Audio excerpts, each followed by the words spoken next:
Me llamo Marta Báez y el IMSS mató a mi hija. El domingo 21 de septiembre me encontraba en el parque con mi hija jugando cuando ella cayó de la patineta recibiendo un golpe muy fuerte en la cabeza, por lo que fuimos trasladadas de urgencia a la clínica de traumatología Magdalena de las Salinas, clínica del IMSS. Cuando llegamos a la clínica, siendo yo derechohabiente, la trabajadora y quien le da a mi hija el derecho al IMSS,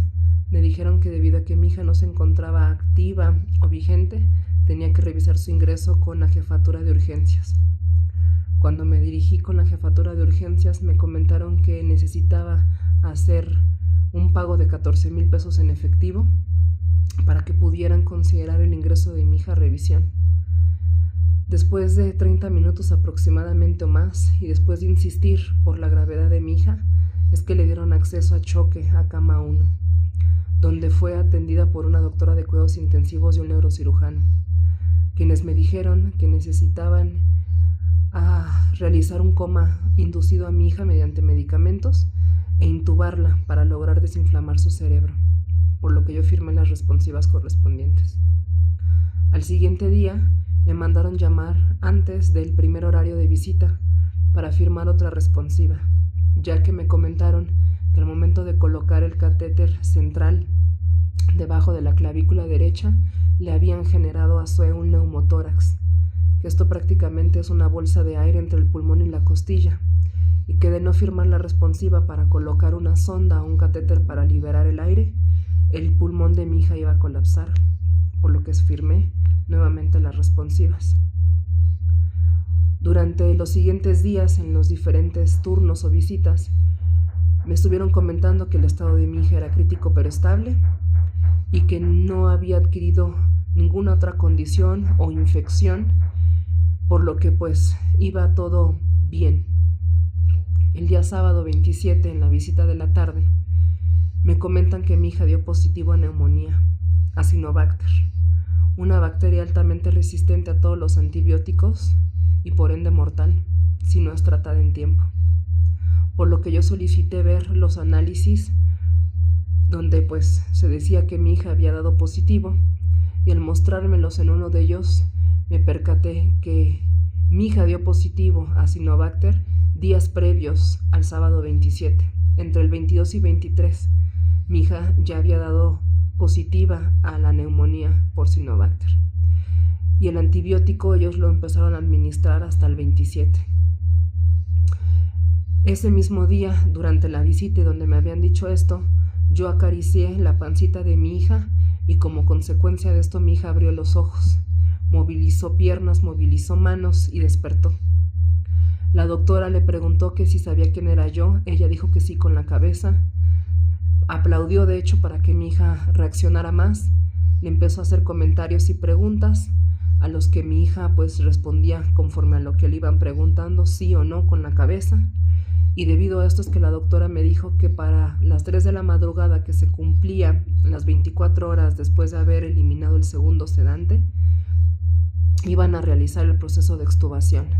Ese mismo día por la noche, mi hermana, entró a visita y de igual forma la reconoció,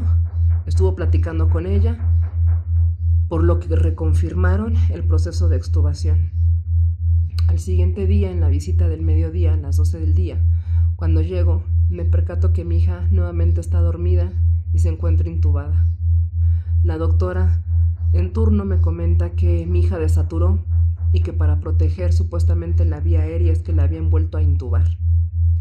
que nuevamente le iban a dejar en sedación como coma inducido unos 2 o 3 días más para volver a realizar el proceso de despertar y extubación. Mi hija siguió así durante otros días, 2 días más, y el miércoles siguiente empezaron el proceso para despertarla. Al siguiente día, jueves por la mañana, cuando entré a la visita, y previo, de haber entrado a la visita, me mandaron llamar nuevamente para que entrara a ver a mi hija antes de, y la vi despierta, ya estaba totalmente sentadita en su cama. Me mandaron llamar la doctora Lupita, que era la médico tratante o la titular de todas las doctoras en cuidados intensivos, y estaba acompañada de otra doctora de rehabilitación. Me empezaron a mostrar cómo tenía yo que darle golpecitos en el pecho a mi hija para liberar o expulsar flemitas o separarlas de los pulmones debido a la neumonía. En ese momento mi hija nos menciona que tiene sed.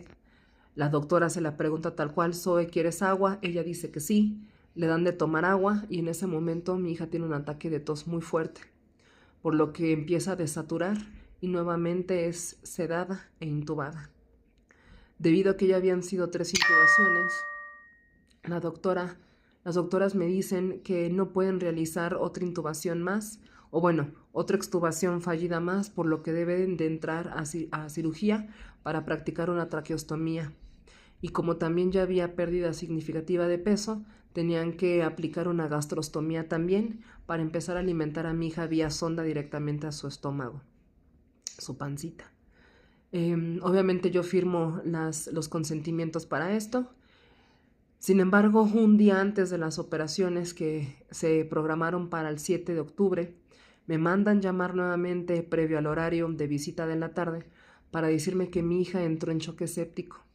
y que debido a este choque séptico se van a cancelar las cirugías.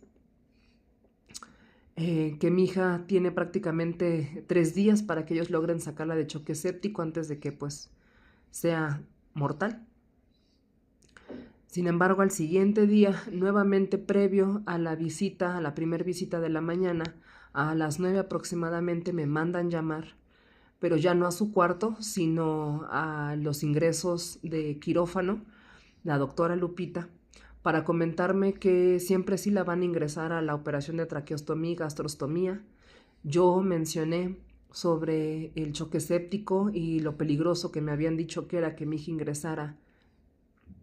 a operación con esta condición, a lo que ella me confirmó que había aplicado medicamento para el corazón y que había podido estabilizar a mi hija y que era urgente que ella entrara a cirugía, debido a que si no entraba a cirugía en ese momento le iban a reprogramar y para Zoe ella iba a ser tarde debido a la neumonía si nos tardábamos más de separarla del ventilador. En ese mismo momento a la doctora se le hizo oportuno mencionar textualmente que ella había omitido comentarme que mi hija desarrolló pansinusitis, que entiendo es una condición que forma mucosa,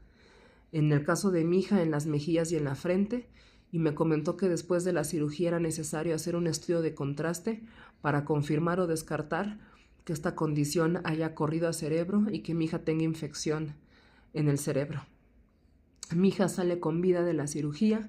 Uno de los doctores cirujanos habla conmigo y me dice que todo salió bien, y que a partir de aquí pues realmente lo que se esperaría es ya ver mejoras en mi hija. Hacen el estudio de contraste, el cual por la tarde descartan.